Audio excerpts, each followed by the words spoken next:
Esta es la noche en el continente americano, mientras en Europa inicia la madrugada y amanece en Asia. Así cae la noche en el continente americano y transcurre la mañana y la tarde en el resto del mundo. La noche bajo la dirección de Claudia Gurizati. Presentado por Tecnoglass. En IES, Allusions y Tecnoglass, la calidad lo es todo. Con tecnología de vanguardia, rigurosos procesos de manufactura y la mejor mano de obra, transformamos vidrio y fabricamos perfiles, ventanas y fachadas que han conquistado los mercados más exigentes de Colombia y el mundo. IES, Allusions y Tecnoglass, el poder de la calidad. Buenas noches, el programa La Noche bajo la dirección de Claudia Gurizati.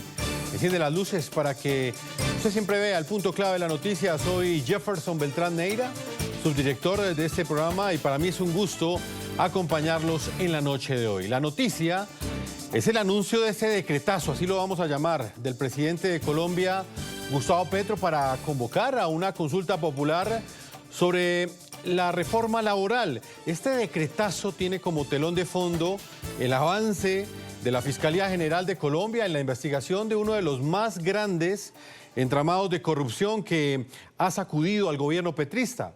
Mientras el mandatario colombiano insiste en desconocer la decisión del Senado de la República que negó su pretendida consulta popular, la justicia toma decisiones contra exfuncionarios, entre ellos personas muy cercanas y de confianza del presidente Gustavo Petro, todos ellos acusados por su presunta participación en el billonario robo y desvío de recursos de la Unidad Nacional para la Gestión del Riesgo de Desastres.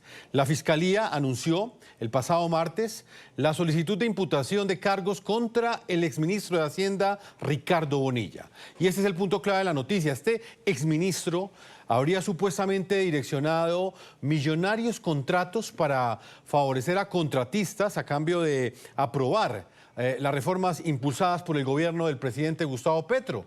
Entre las pruebas del ente acusador, es decir, de la Fiscalía contra Ricardo Bonilla, están los testimonios de otros salpicados e imputados en el entramado de corrupción de la Unidad Nacional de Gestión del Riesgo. Estamos hablando de exfuncionarios como los que ustedes ven en pantalla, como el exdirector y exsubdirector de la entidad, Olmedo López y Edneider Pinilla, así como Alejandra Benavides, quien fue asesora del exministro de Hacienda Bonilla, y también la exconsejera presidencial para las regiones, Sandra Ortiz. Todos ellos están involucrados en este escándalo de corrupción.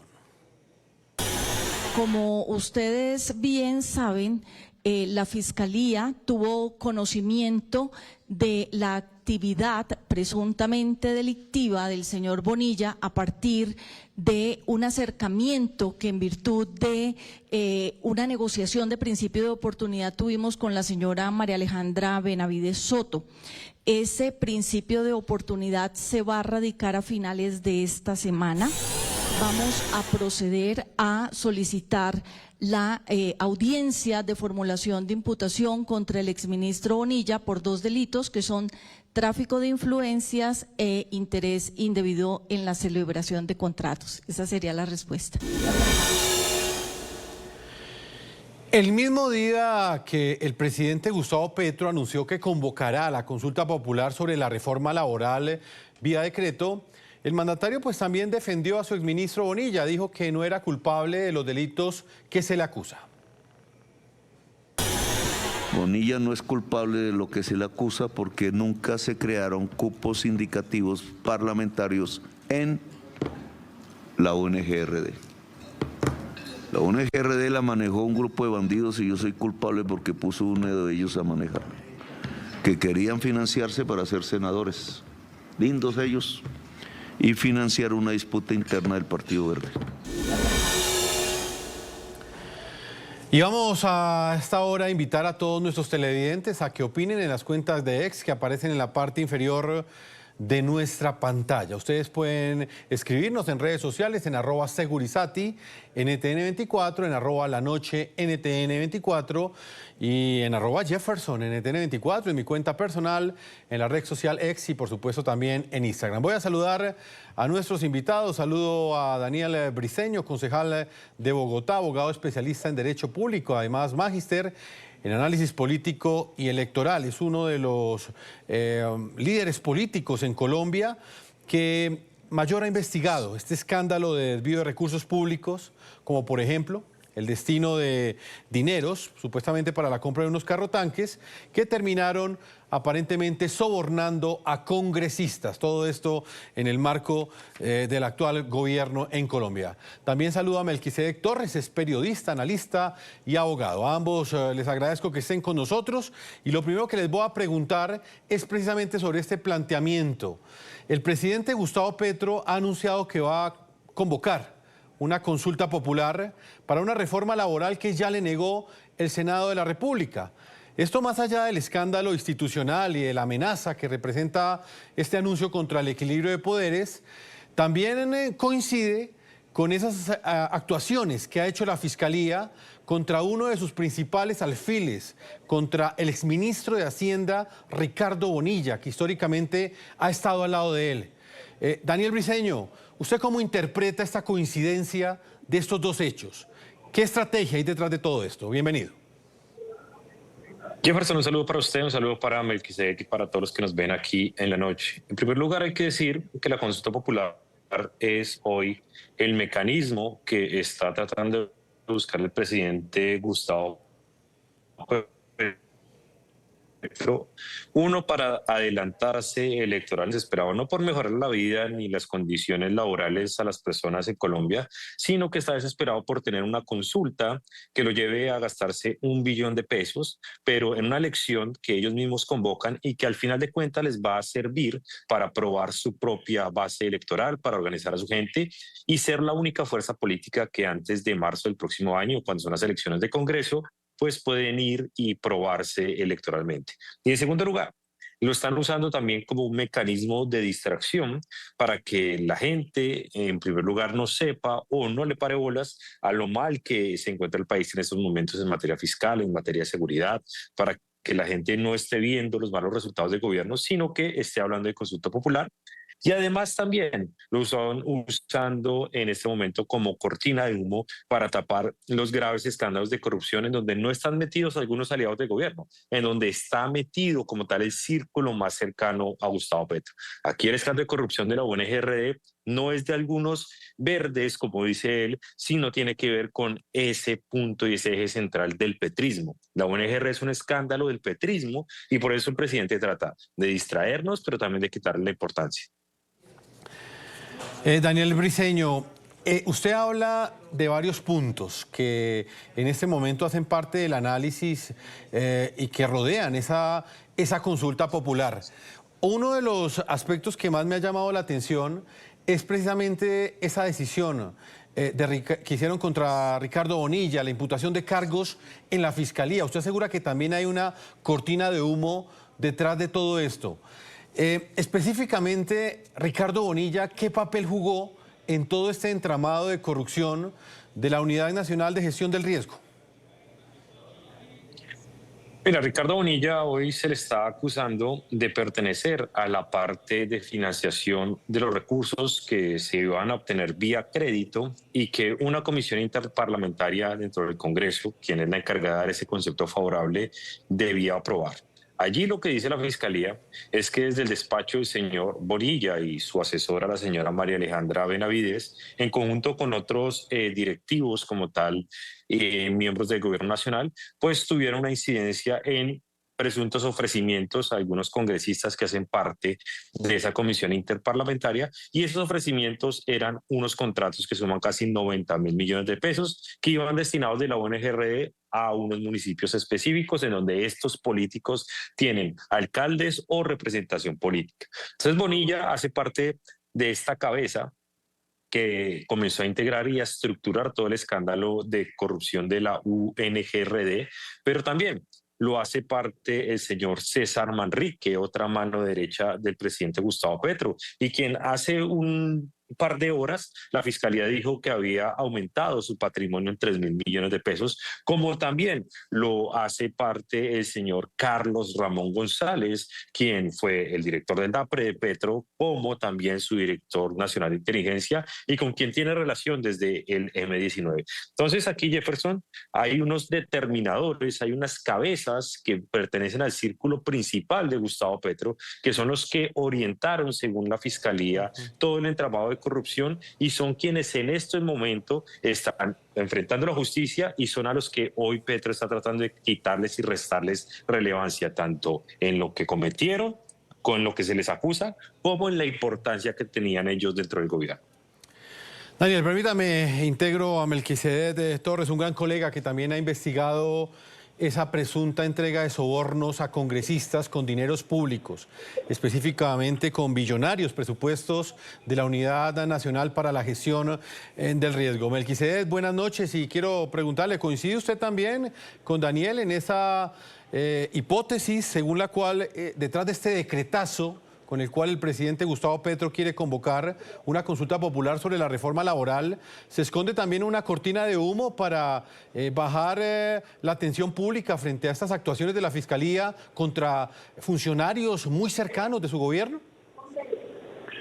Jefferson, muy buenas noches a usted, a toda la audiencia, a Daniel. Gracias por la invitación. No solo es, como lo ha explicado Daniel con todos los detalles, una enorme cortina de humo para ocultar el más grave hecho de corrupción, a mi juicio, desde las épocas del proceso 8000 en el gobierno de Ernesto Samper. Porque como lo detalla Daniel, aquí están involucradas personas muy, pero muy estrechamente vinculadas al presidente de la República, Gustavo Petro. Ricardo Bonilla, no sobra olvidar, fue secretario de Hacienda de Petro en la alcaldía. Petro lo llevó al gobierno nacional incluso en medio de serios cuestionamientos de cómo llegó allá, de cómo se direccionaron ciertas decisiones administrativas para que Bonilla pudiera ser nombrado. Incluso tuvieron que levantarle una sanción que tenía en la Contraloría para efectos de poder llegar a ese muy importante cargo que es el de ministro de Hacienda, que es el responsable de las finanzas públicas del país. Y por otro lado está el señor César Manrique Suacha, quien también fue funcionario de Gustavo Petro en la alcaldía, que ya ha sido condenado a 10 años de cárcel por aquel escándalo de las motos eléctricas y que en este caso fue nombrado en la dirección de la función pública en una entidad que no tenía absolutamente nada que ver con los manejos de obras públicas, de contratos del país, y sin embargo, de acuerdo con la investigación de la Fiscalía, este hombre termina siendo parte de ese gran concierto criminal.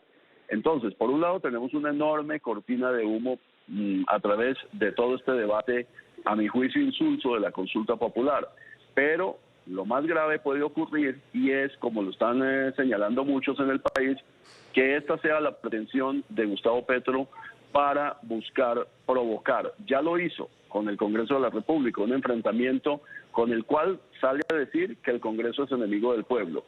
Y ahora va a provocar un enfrentamiento con la Corte Constitucional y con el Consejo de Estado para que, si eventualmente determinan que no hay constitucionalidad, que es absolutamente ilegal el decreto de consulta, como es evidentemente esa circunstancia, entonces ya la justicia también será enemiga del pueblo y por lo tanto Gustavo Petro podrá alegar que los otros dos poderes públicos son enemigos del pueblo, son enemigos de un gobierno que quiere hacer cosas por el pueblo y que por lo tanto puede haber otras consecuencias mucho más gravosas para el país. Estamos en un punto de quiebre, de ruptura completamente de la institucionalidad colombiana y ese es el grave riesgo que tenemos en este momento, más allá de ese gravísimo escándalo de corrupción que ya hemos detallado.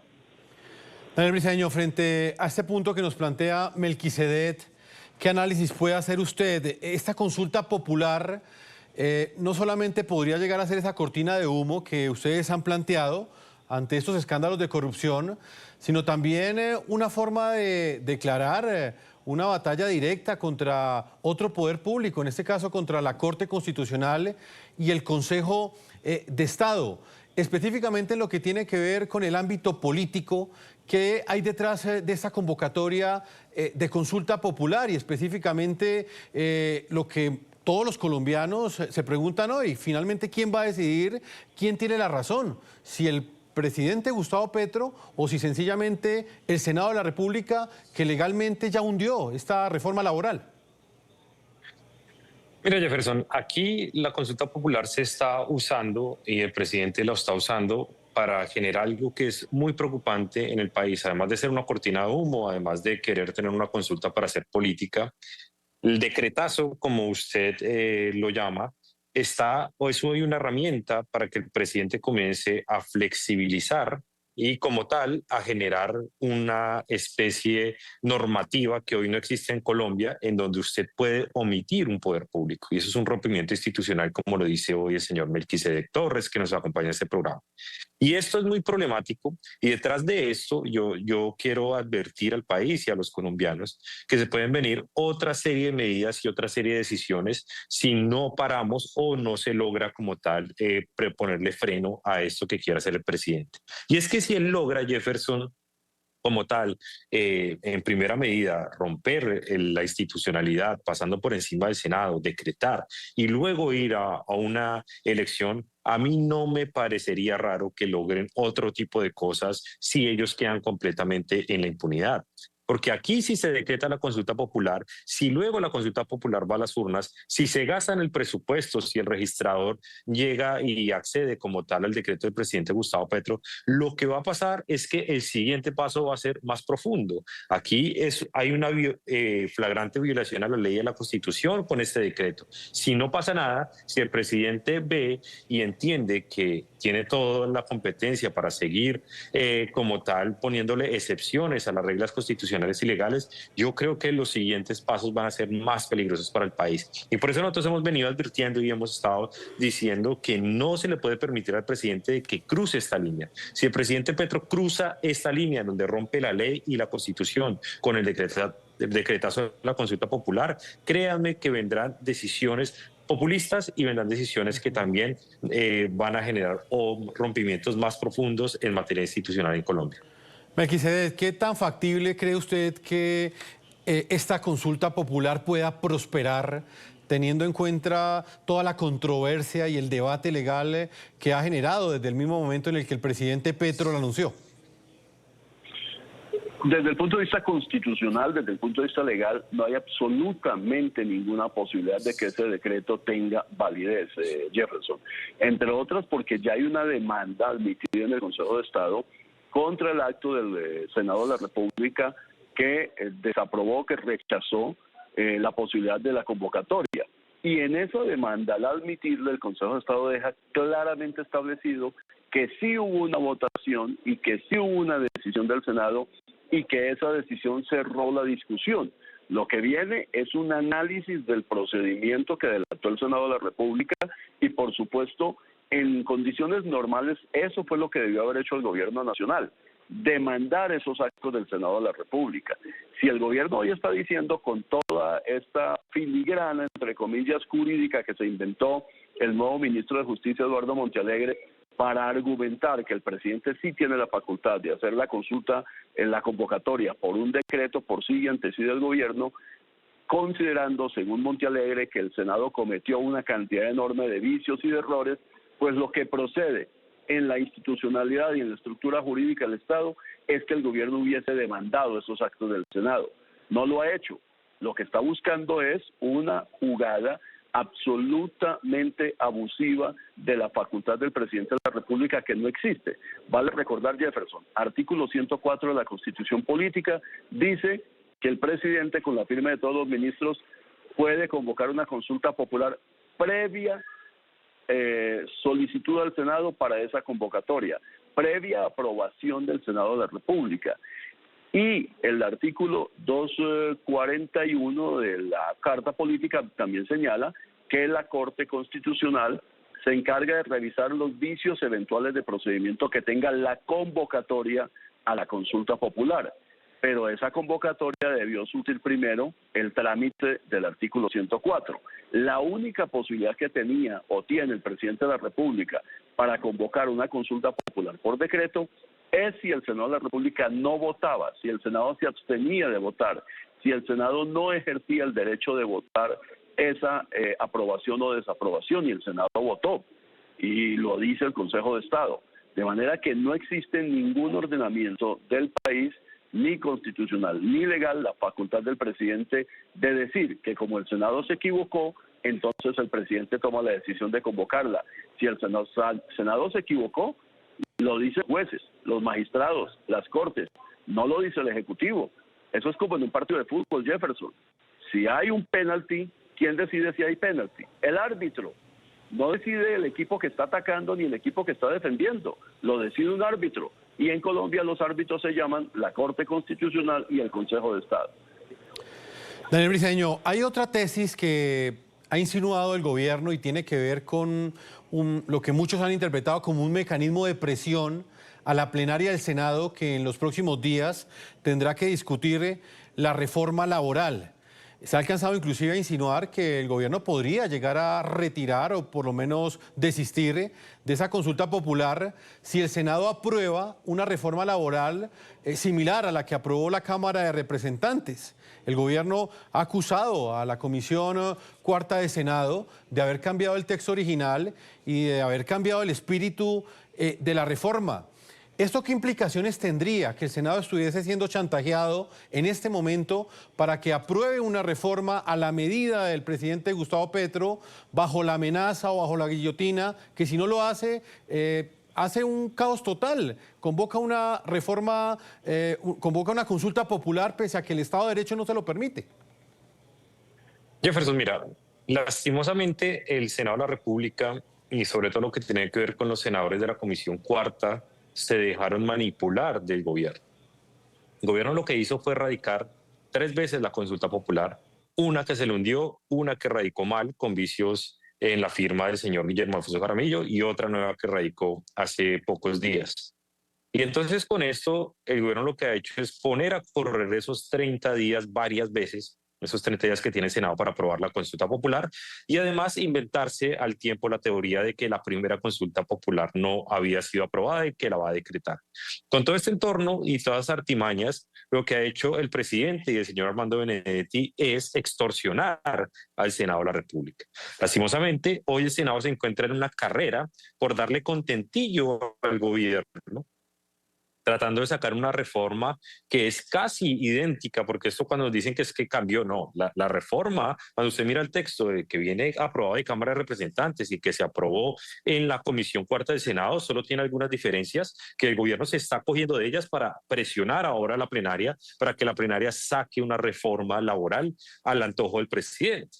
Pero lo que va a pasar aquí es que el Senado va a terminar arrodillado al capricho del presidente de la República, va a sacar una reforma adelante y aún así el presidente va a decretar la consulta popular. Porque el presidente necesita todo. El presidente necesita la reforma en el Congreso, necesita la consulta, porque necesita la plata de las elecciones, necesita hacer la logística, necesita preparar sus equipos y demás, como ya lo dije ahora. Y entonces el gobierno de Gustavo Petro se va a terminar quedando con todo.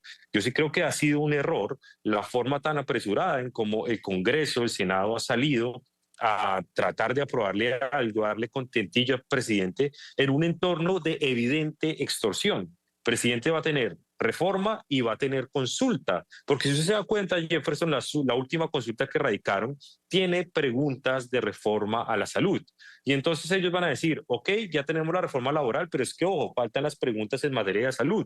Y con estas preguntas de materia de salud, ahora van a extorsionar nuevamente al Congreso para que empujen la reforma a la salud que estaba en ese momento también en trámite en el Congreso. Entonces yo creo que el Congreso no ha sido sesudo, no ha sido tranquilo en pensar y en analizar la extorsión a la que está siendo sometida, y al final, a punta de estas artimañas, el presidente va a terminar quedándose con todo y nos va a tocar igual ir a consulta decretada, y ahí en ese entonces pues van a hacer política con estos recursos, se van a fortalecer políticamente y no habrá servido de nada este esfuerzo que está haciendo el Senado de la República por darle contentillo al presidente.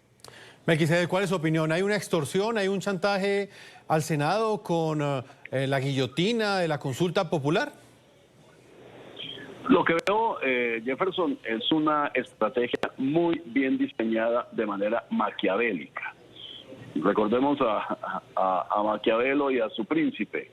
Aquí hay un diseño muy bien hecho para crear la narrativa de que los poderes públicos que no sean el presidente de la República son enemigos del pueblo, que los poderes públicos, el Congreso y la justicia no quieren hacer reformas que necesitan las clases menos favorecidas del país, que no se quiere hacer una reforma a la salud, que se protege a las EPS, que se quiere seguir con la esclavitud y la explotación laboral, etcétera.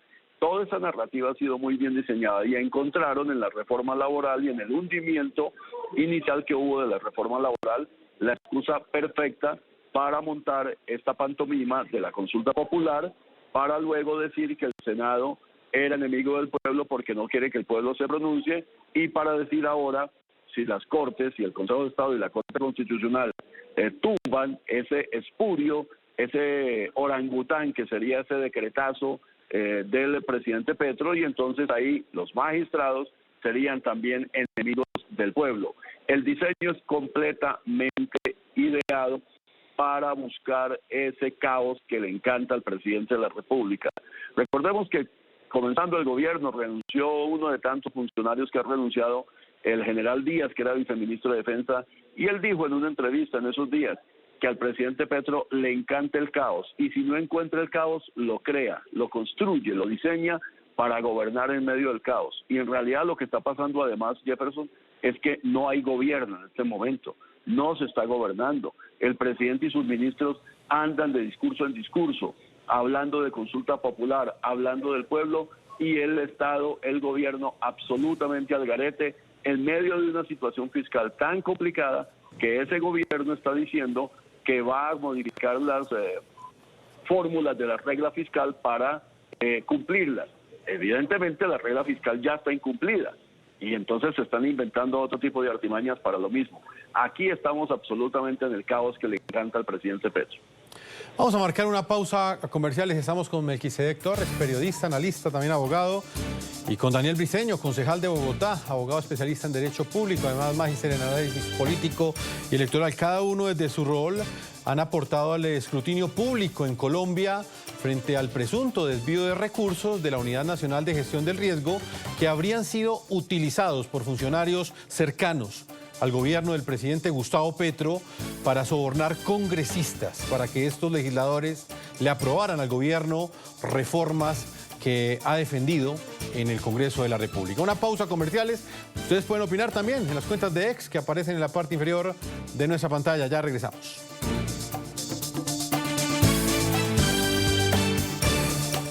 Continuamos en este programa La Noche analizando, recordando y referenciando cuáles son esos escándalos de corrupción que están como telón de fondo de ese anuncio hecho por el presidente Gustavo Petro de convocar por decreto una consulta popular, que hay que decir que ya le fue negada por el Senado, pero para el gobierno del presidente Petro esta negación fue fraudulenta, y bajo ese argumento, y actuando como juez y parte en esta discusión, asegura que tiene todo el derecho constitucional de decretar una consulta popular.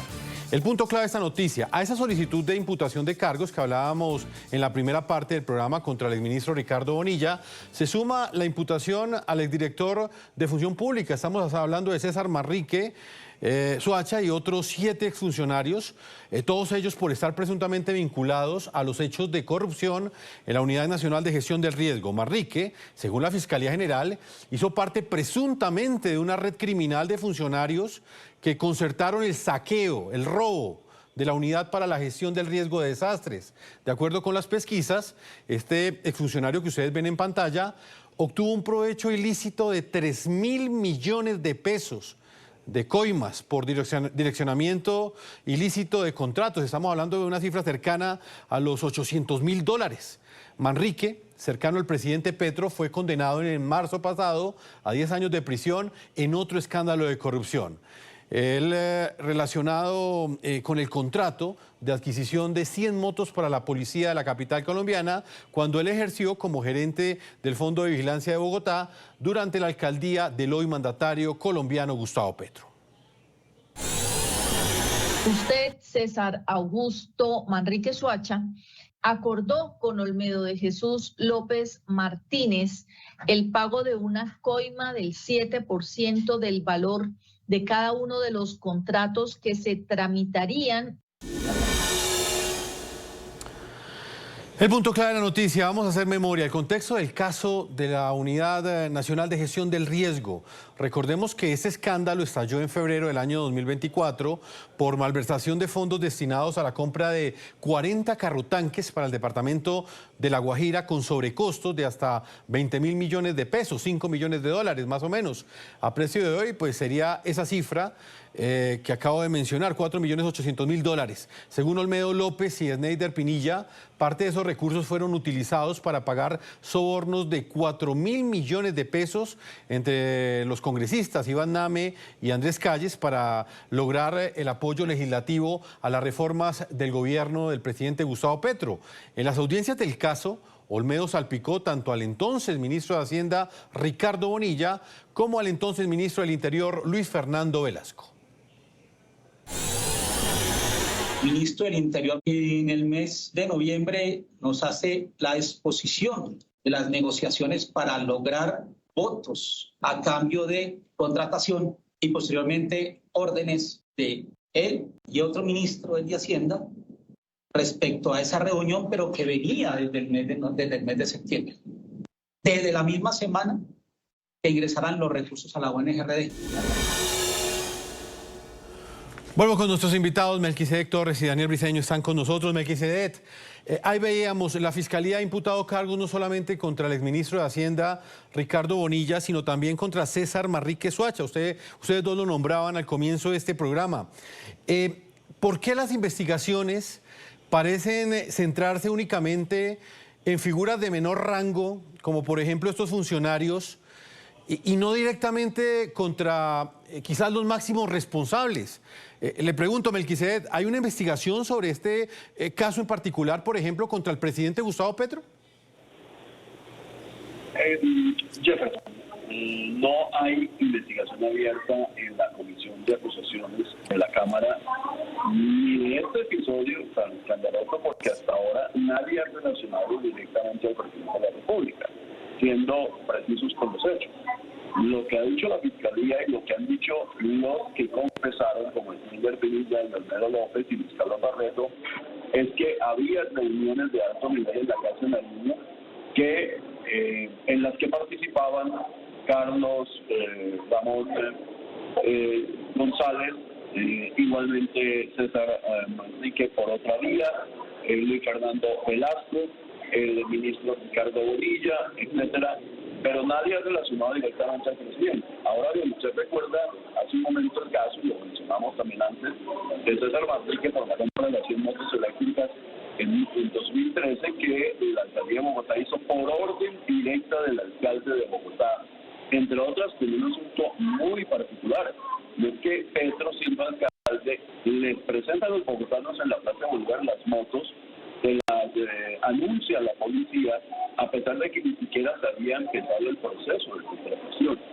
Y los contratistas estaban sentados con el alcalde en la tarima de la Plaza de Bolívar, sin que existiera ni siquiera una apertura de proceso de contratación, lo cual indica que había un interés indebido de celebración de contratos, por lo menos, y la Fiscalía en este caso detectó a precios de 2013 sobre todo por más de 1.000 millones de pesos en motos eléctricas.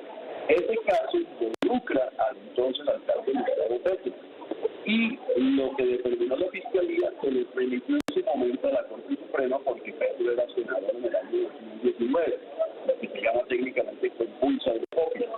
La Corte empezó a indagar, pero cuando Petro es electo presidente hay que remitirlo entonces a la Comisión de Acusaciones de la Cámara, que hasta ahora ha dejado morir en el sueño de los justos ese proceso que, de acuerdo con la investigación de la Fiscalía y con esta condena de 10 años de cárcel contra César Manrique, implicaría responsabilidad del alcalde en este acto de corrupción. Y sin embargo, nada se ha hecho y seguramente eso va a prescribir. Daniel Briceño, el presidente Gustavo Petro ha insistido en que no hay corrupción en su gobierno, pese a todo esto que hemos referenciado hoy aquí en el programa La Noche. ¿Usted cómo interpreta esta postura, esta narrativa Y quisiera conocer su opinión. ¿Es creíble que el presidente Gustavo Petro no tuviera conocimiento de todo lo que estaban haciendo sus subalternos? No, mira, en el gobierno de Gustavo Petro sí hay corrupción, porque además de la ONG-RD, entonces nos toca sumarle el otro caso, que es el de Ecopetrol, que está estallando en estos momentos. Pero cuando Petro dice que no hay corrupción o que son algunas pequeñas personas que aisladamente han cometido algunos actos y hechos de corrupción, lo miente absolutamente. Yo sí creo que el presidente debe tener conocimiento de esto. Porque mire, tenemos a Olmedo López y Sneider Pinilla. Del alto rango tenemos a Ricardo Bonilla, muy cercano al presidente, tenemos a Luis Fernando Velasco y a Carlos Ramón González, tenemos a quien pagó los sobornos, que es la señora Sandra Ortiz, tenemos congresistas, los dos presidentes de Cámara y Senado en su momento están metidos en este tema, y también dentro de las investigaciones se dicen que el señor Guillermo Alfonso Jaramillo, la señora Gloria Ramírez y la señora Carolina Martínez también tenían conocimiento, personas muy cercanas al presidente Gustavo Petro. Entonces a mí sí me queda imposible creerle al presidente que no sabía, que no conocía y que estos son hechos aislados de algunas pocas personas que traicionan el pacto histórico cuando ha sido este gobierno el que ha pactado con los peores en la política y el que ha sido permisivo. Es más, solo el hecho de que el presidente en este momento defienda a Ricardo Bonilla dice absolutamente todo, porque quiere decir que el presidente no va a dejar caer a uno de sus grandes alfiles, quien es hoy uno de los grandes cabecillas dentro de este entramado. Melquisedec, frente a este punto que acaba de mencionar Daniel Briceño, que es esa defensa del presidente Gustavo Petro a ultranza, de Ricardo Bonilla, de quien fue su ministro de Hacienda. ¿Usted cómo interpreta esa defensa pública del presidente Gustavo Petro? Él afirma que Bonilla no es culpable y ha calificado incluso estas imputaciones como una persecución política. En el caso particular del ministro Ricardo Bonilla, hay que decir que, si mi memoria no me falla, es el primer ministro de Hacienda en la historia del país que va a ser imputado por delitos contra la administración pública en ejercicio de su cargo. Y eso, por supuesto, tiene un grado de gravedad superlativo. Hemos tenido muchos ministros de defensa presos, condenados, muchos ministros en general, pero no ministros de Hacienda. El presidente, por supuesto, tiene todo el derecho a defender a su gente y el doctor Bonilla goza de la presunción de inocencia. Pero lo que hay aquí son declaraciones concretas de una alta funcionaria del mismo Ministerio de Hacienda que dice que el ministro Bonilla no solo conocía la asignación de esos contratos concedidos a los congresistas, sino que ordenó que se adelantaran esos trámites. Tomó decisiones frente a la compra de congresistas para la aprobación de las reformas del gobierno en el Congreso de la República. No se nos puede olvidar, Jefferson y Daniel, el punto central de todo esto es que toda esta corrupción se cometió para comprar al Congreso de la República, para comprar al presidente del Senado, Iván Name, para comprar al presidente de la Cámara, Andrés Calle, para comprar a la Comisión Interparlamentaria de Crédito Público. En ese episodio es que está en el de la comisión el ministro Ricardo Bonilla. No se ha dicho por parte de la justicia ni de los declarantes que Bonilla se haya apropiado de dinero. Pero es que la corrupción no consiste solamente en robarse la plata. La corrupción también consiste en permitir que los demás se roben la plata. Y en este caso en particular, de acuerdo con la imputación y las declaraciones que tiene la Fiscalía en la investigación, el ministro Bonilla participó en la repartija de esos multimillonarios contratos para que los congresistas participaran en el gobierno.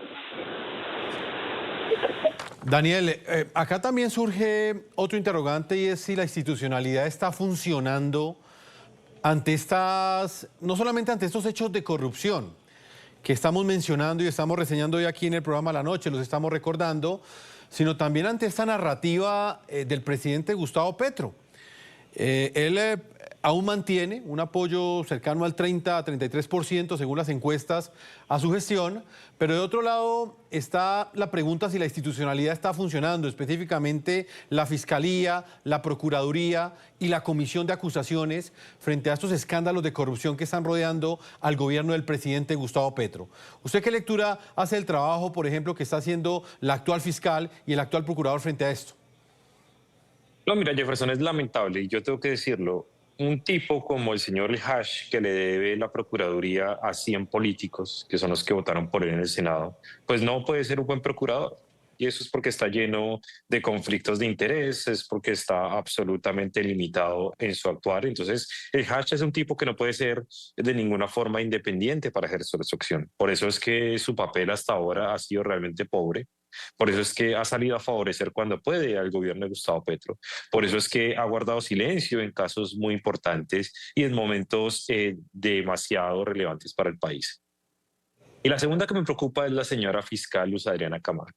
La señora fiscal ha demostrado desde el mismísimo caso de Nicolás Petro, hijo del presidente, en donde han venido desde la fiscalía embolatando como tal el proceso para favorecer al presidente Gustavo Petro y a su hijo, que es una fiscal de bolsillo. Y eso hay que decirlo abiertamente, y yo sí lo digo sin ningún asomo de duda, y es que hoy ni fiscalía ni procuraduría están funcionando porque los están atravesando muchos intereses de carácter político y muchas relaciones con el gobierno. No son autoridades y no son figuras en ese momento que tengan ningún tipo de independencia para poder sacar adelante. Entonces, por eso es que le toca a la ciudadanía estar alerta, por eso es que toca hacer veedurías de otro lado, porque hoy los órganos de control, lastimosamente, en esos casos no están funcionando. Melquisedec, ¿cuál es su opinión frente al trabajo que tendrían que estar realizando en ese momento la Fiscalía y la Procuraduría ante estos escándalos de corrupción? Pues por ahora, Jefferson, la Procuraduría ha pasado más o menos de agache, la verdad. Está en mora el doctor El Hash de tener mayor actividad frente a este gran escándalo de corrupción. Y en el caso de la señora fiscal, ya lo he dicho en columnas de opinión, lo he dicho en mis cuentas de redes sociales, la señora fiscal debe declararse impedida para conocer el trámite de estos procesos. Si bien ella no tiene el conocimiento directo ni toma las decisiones en teoría de cada uno de los procesos de este escándalo, ella es la superior y ella toma decisiones frente a qué fiscales asigna, frente a qué movimientos administrativos hace para efectos de esas investigaciones. No sobra recordar, Jefferson, que ya en 2 oportunidades en los últimos 13, 14 años, la Corte Suprema de Justicia ha nombrado a 2 fiscales ad hoc, al doctor Cifuentes en el año 2011, si mal no recuerdo, y al doctor Leonardo Espinosa en el 2018, cuando era fiscal Néstor Humberto Martínez para el caso del escándalo de Odebrecht. La señora fiscal tiene en sus manos la dirección de la entidad de investigación que está procesando al hijo mayor del presidente de la República. Eso debería ser suficiente para que se declare impedida. El propio presidente, cuando mandó la primera terna para fiscal a la Corte Suprema, dijo que esperaba que la Corte nombrara un fiscal ad hoc para efectos del proceso de su hijo. Eso nunca se hizo. Y lo que hay en este momento, ojo, es muy grave, porque se está dilatando el preacuerdo, la aprobación de ese preacuerdo, y se está enredando el caso de Olmedo López. Si ese preacuerdo no queda en firme ante un juez, se derrumba el resto de procesos que hay en este caso, por ejemplo, contra Bonilla, Carlos Ramón González y el señor Manrique. Y ojo con el caso de Sandra Ortiz también, porque ni siquiera han llegado a un preacuerdo con la Fiscalía. Y Sandra Ortiz es una declarante de muy alto valor, tanto para la Corte Suprema como para la Fiscalía. Y eso en este momento está en duda. Así que el país debería estar exigiendo, primero, que se nombre una fiscal ad hoc, y segundo, que se les entreguen las herramientas a esas personas que confesaron sus delitos, que han ofrecido toda la colaboración para involucrar a los más altos niveles del poder que tomaron realmente las decisiones en este escándalo de corrupción. Lastimosamente el tiempo se nos ha agotado. Hemos hecho un corte de cuentas, una breve reseña de solamente algunos de los escándalos de corrupción que salpican al gobierno del actual presidente Petro, que ha convocado, o bueno, ha anunciado que va a convocar por decreto una consulta popular para una reforma laboral que le negó el Congreso de la República. Melquisedec Torres, periodista, analista y abogado, gracias por haber estado con nosotros. Jefferson, muchas gracias por la invitación. Concejal de Bogotá, Daniel Briceño, abogado especialista en Derecho Público, además magíster en Análisis Político y Electoral. Siempre es un gusto tenerlo acá en el programa, Daniel. Una feliz noche. Jefferson, un saludo para usted, para todos los que nos vieron aquí en la noche y un saludo para Melquisedec. Que Dios los bendiga. Una feliz noche. Vamos a una pausa comerciales y ya volvemos a este programa La Noche.